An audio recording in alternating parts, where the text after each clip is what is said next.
Audio Jungle.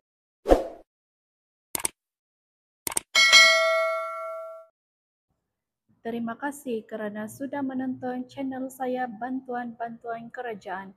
Sebelum itu, jangan lupa tekan butang share, like dan subscribe untuk lebih banyak info yang akan saya kongsikan. Berita gembira kepada penjawat awam dan pesara kerajaan.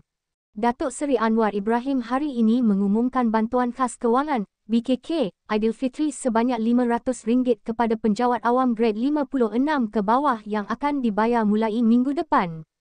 Perdana Menteri berkata, kerajaan juga bersetuju menyalurkan BKK Aidilfitri sebanyak RM250 kepada semua pesara kerajaan termasuk veteran berpencen serta tidak berpencen. Kerajaan menimbang secara serius walaupun pada hemat, isu bonus penjawat awam sudah diselesaikan pada bulan Februari tetapi kerana mengenangkan pentadbiran itu lebih baik, khidmat mereka lebih baik dan kesungguhan yang ada.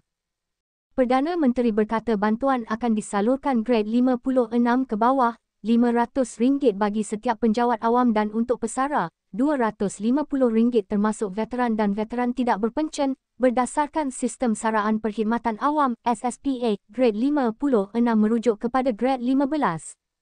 Anwar berkata, penyaluran BKK Aidilfitri kepada semua penjawat awam dan pesara itu membabitkan peruntukan mencecah RM1 bilion oleh kerana catat pertumbuhan ekonomi lebih baik, hasil negara lebih baik dan sumbangan penjawat awam lebih teratur, lebih disiplin, ketirisan masih ada tetapi banyak dikawal. Selain itu, berita gembira kepada penerima bantuan STR, kerajaan akan menyalurkan sumbangan tunai rahmah STR fasa 2 secara berperingkat mulai Isnin depan kepada hampir 9 juta penerima dengan peruntukan RM1.7 bilion berbanding RM1.5 bilion tahun lalu.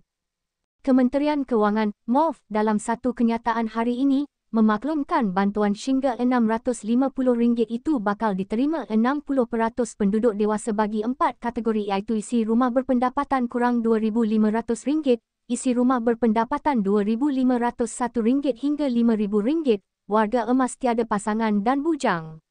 Perdana Menteri, Datuk Seri Anwar Ibrahim yang juga Menteri Kewangan, berkata, kerajaan prihatin terhadap kos sara hidup rakyat di negara ini terutama bagi membuat persiapan menjelang sambutan Aidilfitri tidak lama lagi.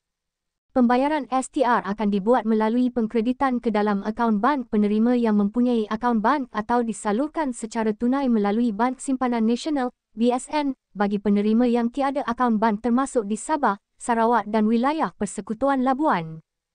Kadar bayaran STR fasa 2 adalah mengikut kategori. Bagi isi rumah berpendapatan di bawah RM2,500, mereka akan menerima bayaran bermula RM150 hingga RM650, sementara bagi kategori isi rumah berpendapatan RM2,501 hingga RM5,000 akan menerima bantuan RM100 hingga RM300, warga emas tiada pasangan menerima RM150 dan bujang RM150.